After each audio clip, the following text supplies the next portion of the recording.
Todo mundo já ouviu falar de alguma história de extraterrestre, ou de disco voador, ou de ETs que caem numa cidade e ficam lá espionando as pessoas, querendo fazer registros, ou até mesmo de abdução, enquanto que as pessoas dormem, os ETs vêm, levam as pessoas e fazem experiências. Né? Todo mundo já ouviu falar de alguma história dessa, né? Então é sobre isso que a gente vai falar. A pergunta é, você acredita em extraterrestre? Eu vou falar a minha opinião. E eu, Samuel, acredito em extraterrestre, em ET. Mas olha só, vamos com muita calma. Extraterrestre é qualquer ser vivo que viva, né, que seja de algum lugar no universo que não no nosso planeta. Por isso ele é extraterrestre. Se a gente encontrar uma bactéria vivendo, sei lá, um tipo de bactéria vivendo numa lua de Júpiter, na Europa, né, que é uma lua de Júpiter, bom, é um extraterrestre, tá fora da Terra.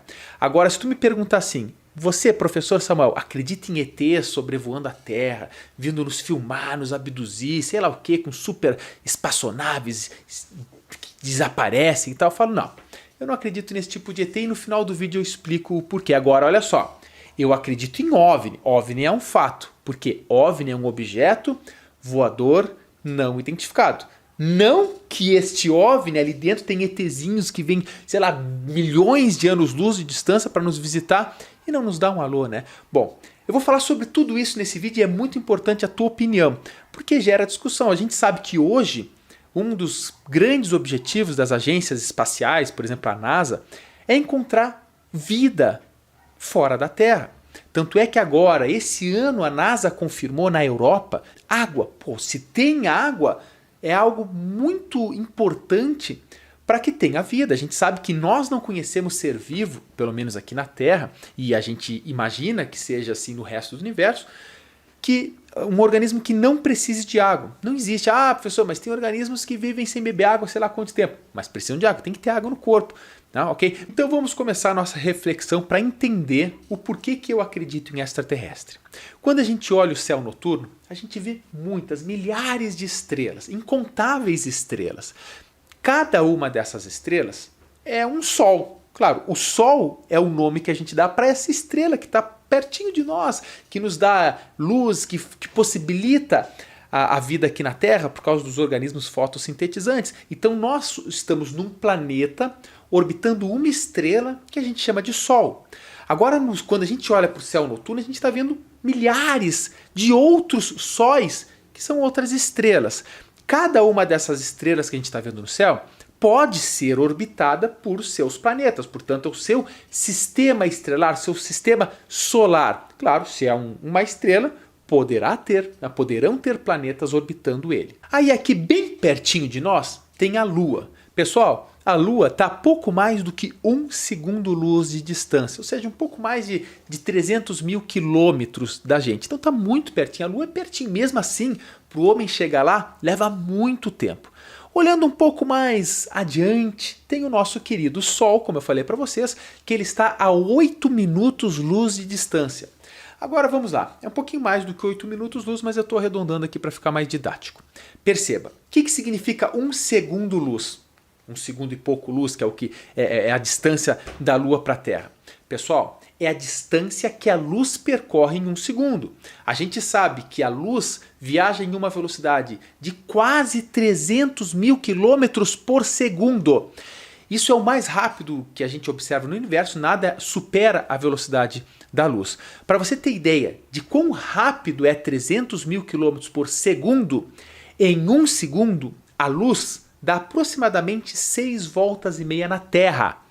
Então olha a distância. Então, poxa, quer dizer que 1 segundo a luz deu 6 voltas e meia na Terra e em 1 segundo e pouco ela demora, é o que ela demora para chegar até a Lua. Ok. E para o Sol são 8 minutos e alguns segundos, né? 8 minutos e 17 segundos, se eu não estou enganado. O que significa dizer? Que se o Sol agora, imagina, você está vendo esse vídeo aqui, imagina que nesse exato momento, lá no Sol, ele apagou. Do nada o Sol apagou. Você só vai perceber que ele apagou 8 minutos depois, porque a luz dele vem viajando até chegar na Terra. Então a gente está olhando, a luz do Sol que toca na nossa pele é uma luz do Sol, é a luz que este Sol liberou, que essa estrela liberou, 8 minutos atrás. Portanto, começa a primeira filosofia aqui. Nós estamos, quando a gente olha para o céu, por exemplo, para o Sol, não olhe diretamente para o Sol, mas filosoficamente dá para entender. A gente está olhando para o passado, porque é algo que aconteceu 8 minutos atrás. Agora, pensando novamente nas estrelas. A estrela mais próxima de nós está aproximadamente, descarta o Sol agora, né? Outra estrela que não o Sol, está aproximadamente 4,5 anos-luz de distância. Significa que quando você olha para essa estrela mais perto de nós, fora do Sol, nós estamos olhando para uma imagem dela que saiu dela há 4,5 anos atrás. Então nós estamos olhando para o passado. Agora fica até romântico. Quando a gente olha para o céu noturno cheio de estrelas, nós estamos olhando para o passado. Pode ser que diversas dessas estrelas já tenham até explodido, né? Apagado. Só que a gente só vai ver quando a luz dessa explosão chegar até nós. Tudo bem até aí. Indo um pouco mais distante aqui da Terra, se você chegasse na Lua agora e olhasse para a Terra, você veria o nosso planeta como um ponto azul maior que a Lua. A gente sabe que a Terra é aproximadamente 4 vezes maior que a Lua, e ia estar lá aquele ponto azul bonitão, né? E a gente, né, na Lua orbitando a Terra. Bonitaço. Se tu pegasse agora uma espaçonave e viajasse, supondo, até Saturno, e lá de Saturno você olhasse para a Terra, você ia ver um pequeno ponto que Carl Sagan chamou de pálido ponto azul. É basicamente um pixel no meio de milhões de outros pixels. Aí a gente já começa a ver o quão pequeno nós somos. E te liga, nós estamos aí em Saturno, que é aqui do lado, dado o tamanho do universo, nós estamos do lado, no nosso sistema solar. E a Terra já se parece tão pequeno. Então a gente começa a entender que estudar astronomia não é astrologia, é estudar astronomia. Né? O estudo dos astros, das estrelas, dos planetas, das galáxias. É um exercício que a gente faz de humildade. Porque você sabe, né? Vamos botar 500 anos atrás, o pessoal falava que a Terra era o centro de tudo e tudo tinha sido feito por ser humano, tudo girava em torno da Terra. Isso foi sendo quebrado ao longo do tempo, a gente sabe. Ainda tem pessoas que acreditam que a Terra é plana. Na verdade, não acredito. Para mim, que são pessoas... Se tu acredita que a Terra é plana e estudou a fundo a coisa, não. Tu quer aparecer, pelo amor de Deus, não tem como refutar que a Terra é redonda. Isso aí já foi quebrado há mais de 400 anos atrás. Isso já não é mais discussão na ciência, porque é um fato. Mas ok, então estamos falando das dimensões das coisas. Agora olha só, quando a gente olha para essa imagem do céu noturno, nós estamos olhando a Via Láctea. Mas cuidado, quando se fala que nós estamos olhando a Via Láctea, dá aquela impressão que a gente está fora dela e eu estou olhando a Via Láctea ali. Pessoal, a Via Láctea é a nossa galáxia. É a galáxia no qual o nosso Sol está. Agora, fora esse nosso Sol, a nossa estrela, dentro dessa mesma galáxia, existem bilhões de outras estrelas. Nós somos apenas uma delas, numa regiãozinha lá, né, num bracinho mais distante da Via Láctea. Então, quando a gente fala que está olhando para a Via Láctea nesse céu noturno, nós estamos olhando para o centro da Via Láctea, onde está o maior acumulado de estrelas e, portanto, brilha mais. Agora, vamos tentar sair desse centro e nos ver como se a gente estivesse fora da Via Láctea. É aqui, nesse pequeno pontinho, aproximadamente, que nosso Sol está e, obviamente, nosso planeta está orbitando também.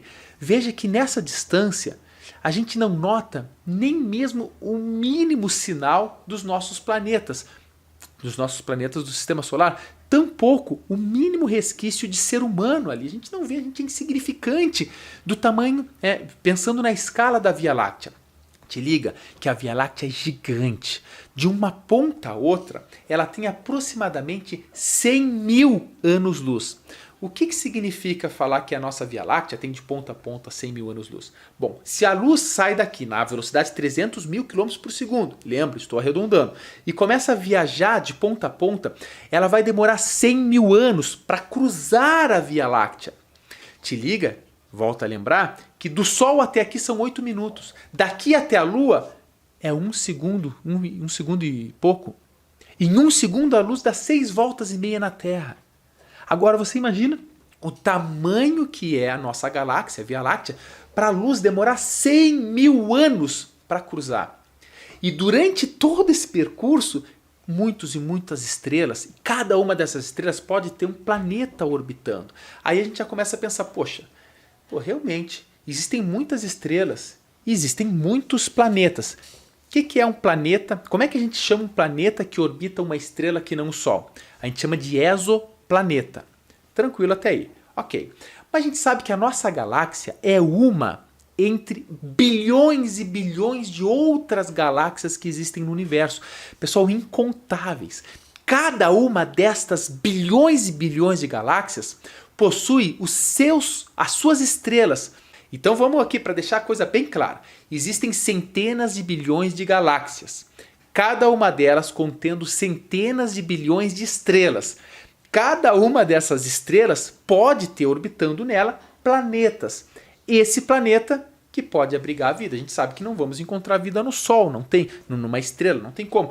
Num buraco negro ou viajando pelo espaço. Pouco provável. Para que a gente pense em ser vivo fora da Terra, a gente tem que pensar nas condições que aquele exoplaneta oferece, né? Então volto a dizer aqui, na Lua de Júpiter, Europa, que é uma lua que é muito estudada pela NASA, os caras confirmaram, a NASA confirmou nesse ano que tem água, confirmado. Então, consequentemente, aqui o nosso vizinho pode abrigar a vida. E tu fala, professor, mas lá é muito frio. Concordo. Só que perceba que lá embaixo, devido à pressão, a água pode estar em estado líquido. E aí te liga só, perceba que ter vida ali não significa também que sejam bactérias iguais às bactérias que a gente acha que não vai ter ET caminhando lá, tampouco tem em Marte, mas podem ter organismos semelhantes, por exemplo, às arqueias aqui na Terra, que são organismos extremófilos que suportam temperaturas extremas. Mas agora vamos à pergunta. Se eu acredito em extraterrestre, como é que eu imagino que são estes seres vivos? Bom, primeiro temos que entender uma coisa. Dadas essas infinitas possibilidades que o universo oferece para o surgimento da vida, se surgiu aqui na Terra, por que não existe um planeta nesse universo quase que infinito de possibilidades que também tenha dado as condições necessárias para que a vida surgisse? Seria até egoísmo nosso, novamente, achar que só tem aqui na Terra. Mas a ciência trabalha com fatos e como ainda não foi comprovada a vida, é uma questão em aberto. Agora perceba, embora eu acredite em seres, vivos fora da Terra, eu não acredito que eles venham nos visitar. Uma das condições básicas para eu não acreditar nisso é a distância. Como você viu aí, a distância é absurdamente gigantesca. Para um organismo vir de outra galáxia para chegar até nós, levaria milhares, se não milhões de anos-luz para ele chegar até aqui. A não ser que este organismo consiga viajar mais rápido que a luz, o que para a nossa física, o entendimento que a gente tem, que faz com que a gente entenda o funcionamento do universo, é impossível viajar mais rápido que a luz. Mas tem aí, tu fala, professor, buracos de minhoca, que é distorção no espaço e no tempo, no qual você faz um atalho. Bom, se isso é possível e se existem organismos capazes de terem evoluído na sua inteligência até construir isso aí, tudo bem. Só que existe uma máxima. Para que organismos cheguem na nossa inteligência, aqui na Terra levou 4,5 bilhões de anos do surgimento da Terra até o surgimento da nossa espécie. E muito ao acaso, teve muita coisa ao acaso para chegar até aqui. E ainda nós, que somos hoje, aí, até onde a gente sabe, os seres vivos mais inteligentes da Terra, até porque a gente está aqui falando via computador, via celular, em distâncias gigantescas dentro da nossa Terra, mas a gente ainda não conseguiu nem sequer projetar algo que nos possibilite talvez produzir aí um buraco de minhoca para conseguir viajar a longas distâncias. Isso para nós é ainda inimaginável, embora na teoria exista. Então, vamos lá. Supondo que um organismo conseguiu vencer a distância, chegou até aqui em pouco tempo. Aí você imagina, organismos que vieram até aqui têm que ser extremamente inteligentes, muito mais do que nós. Os caras chegam até aqui e são superiores em tecnologia do que nós. Portanto, nós não oferecemos ameaça para eles.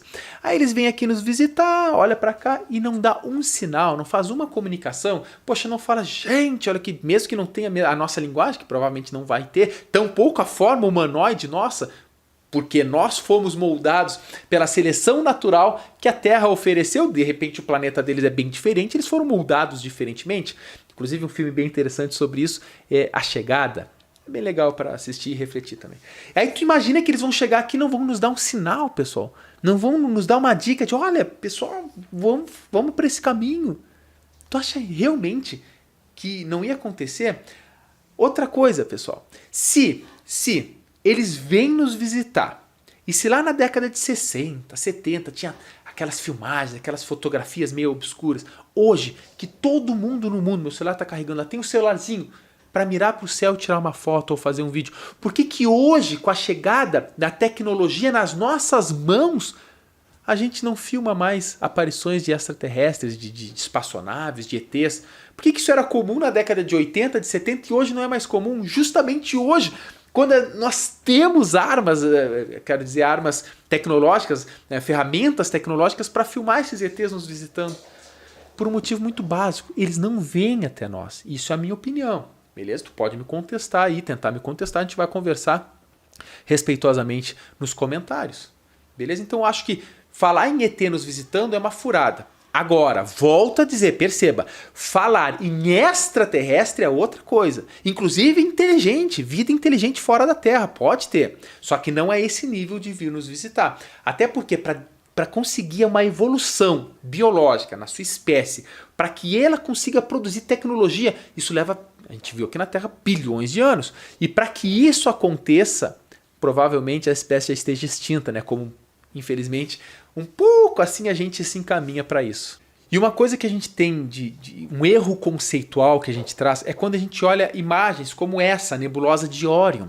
As pessoas olham e falam, poxa, é uma nebulosa, que legal, poxa, essas nuvens todas aí, pessoal. Uma nebulosa como a nebulosa de Órion, ela tem de diâmetro aproximadamente 25 anos-luz. Você fala, olha o tamanho, é gigantesco. Quando a gente vê essas fotos do telescópio Hubble, a gente imagina que o universo seja, aquilo ali é uma nebulosinha aqui, tipo do tamanho da Terra, um pouquinho menor talvez. Aqui sabe, entre uma estrela e outra tu chega rapidinho. Isso é gigantesco. Para vocês terem ideia da distância, do tamanho, nós, em 1977, eu digo planeta Terra, humanidade, a gente lançou uma sonda Voyager, ou Voyager, não sei falar, Voyager ou Voyager.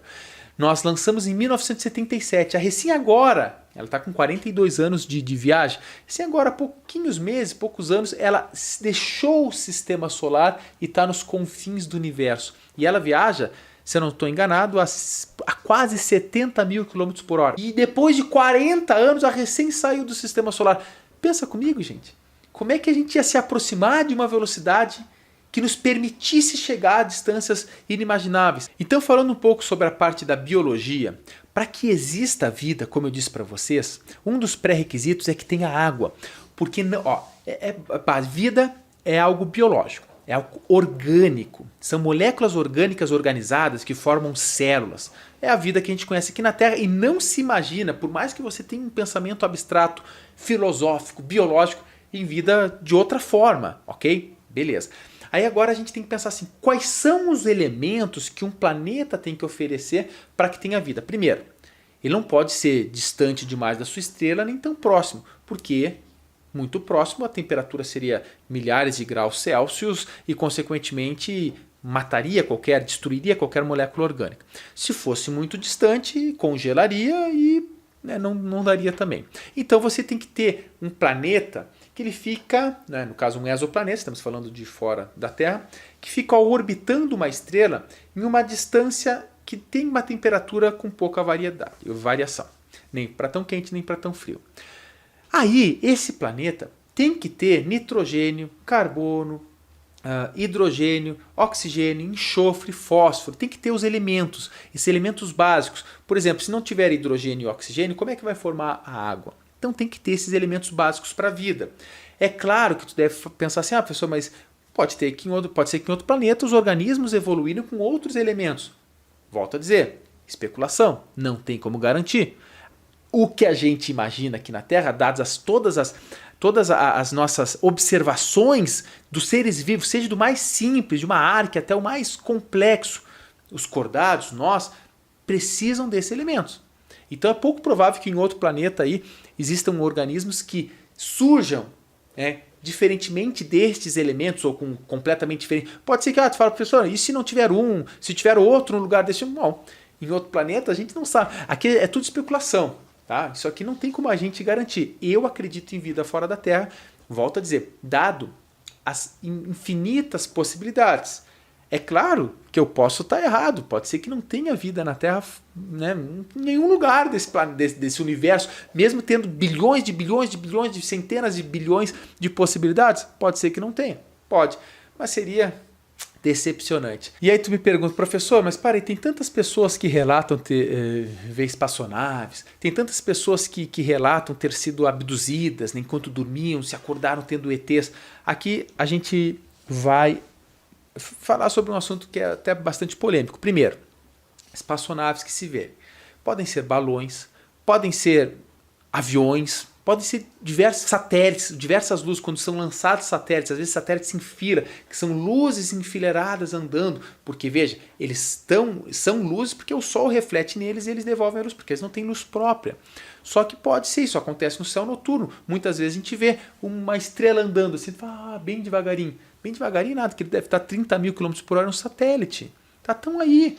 Então muitas vezes pode ser. É claro que pode existir, eu não acredito, mas não tem como confirmar, não tem como comprovar que não exista. Mas pelo menos a grande, massiva maioria dos casos observados tem explicação. Quanto à abdução, fala, eu conheço uma pessoa que disse que foi abduzida, né, se acordou no meio da noite sem conseguir se mexer. Bom, isso tem um nome, chama-se paralisia do sono. Isso é bem comum, se quiser pesquisa um pouco mais na internet. Se quiser também eu posso fazer um vídeo sobre isso, de tudo que eu já li sobre, inclusive porque eu já tive várias vezes a paralisia do sono. O que é essa tal de paralisia? Quando a gente dorme, é óbvio, a gente tem um bloqueio entre os nossos pensamentos e o nosso corpo.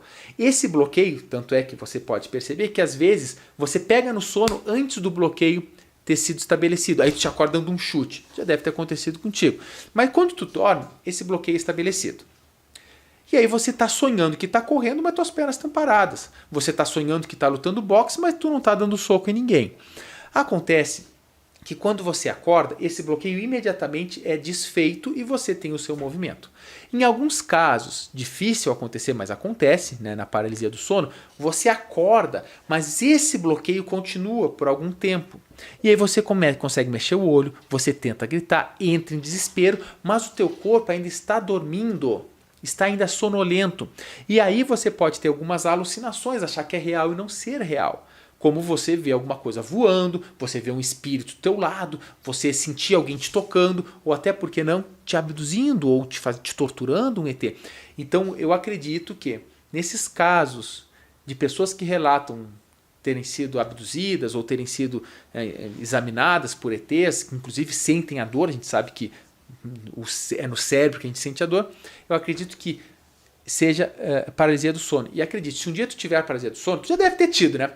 Porque, vamos lá, metade das pessoas já tiveram a paralisia do sono. Se tu já teve, tu sabe o quão desesperador é. Tu tenta te mexer, tu tenta te acordar e não consegue. Se tu não teve um dia tiver, tu vai te lembrar. Tu fala, poxa, o professor Samuel falou aquela vez, cara. Pá, e aí, o que eu faço? Bom, na paralisia do sono, tu vai te acordar, tu vai tentar gritar, tu vai tentar te mexer e não vai conseguir. Aí tu vai te ligar, não, parei, eu tô na paralisia do sono. Aí tu respira, mantém a calma, tenta mexer um pezinho, uma mãozinha, vai respirando, tenta pegar no sono de novo, que numa dessas tu te acorda. E aí tu te mexe, tá? Mas é uma sensação horrível. Mas enfim, também a gente pode fazer um vídeo sobre isso. Agora vamos fazer mais um exercício aqui sobre distância, para a gente entender do que a gente está falando. Se fosse possível você desaparecer agora aí onde você está e aparecer num planeta que fica a 20 mil anos-luz de distância de nós, e desse planeta você pegasse uma luneta, um telescópio potente e observasse aqui na Terra, você não ia ver nenhuma cidade, tampouco ia ver as pirâmides do Egito construídas. Por quê? Porque a luz saiu da Terra e levou 20 mil anos-luz para chegar lá. Há 20 mil anos atrás não existia civilização aqui na Terra. Agora vamos um pouco mais distante. Você sai desse planeta que você está, há 20 mil anos-luz, e viaja para outra galáxia, onde tem um planeta que está aproximadamente 65 milhões de anos-luz aqui da Terra. Você pega o seu telescópio superpotente e olha aqui para a Terra. O que você estaria vendo? estaria enxergando os dinossauros sendo extintos. É pelo meteoro gigantesco que caiu aqui e extinguiu eles. E não haveria, nessa época, 65 milhões de anos atrás, nenhum resquício de ser humano, porque nós não existimos. A nossa espécie aqui na Terra, ela surge aproximadamente 200 a 300 mil anos atrás. Não somos nada. Dada a escala evolutiva da Terra, nós surgimos no último segundo. Se você pensar a escala evolutiva do universo, nós não somos nada. Por isso, quando a gente olha para o céu, quando a gente estuda astronomia, não astrologia, tá? Astrologia é um outro assunto polêmico que a gente pode abordar em outro vídeo. Mas quando a gente estuda o universo, o tamanho das coisas, a gente percebe que nós não somos nada frente a tudo que existe. E isso, tem gente que pode pensar, professor, mas que triste é isso. Pelo contrário, isso faz com que a gente perceba que nós estamos no mesmo barco. Eu, tu, todos nós estamos no mesmo barco, que a gente chama de Terra. Não existe nenhum lugar, não pelo menos nos próximos vários anos, que a gente possa migrar e levar a população, o ser humano, o Homo sapiens, para viver em outro lugar. Não existe. E aí quando a gente briga por território, quando tem guerra, quando a gente desmata, quando a gente destrói, a gente não percebe que nós estamos fazendo furo no nosso barco. E é isso que a gente tem que pensar.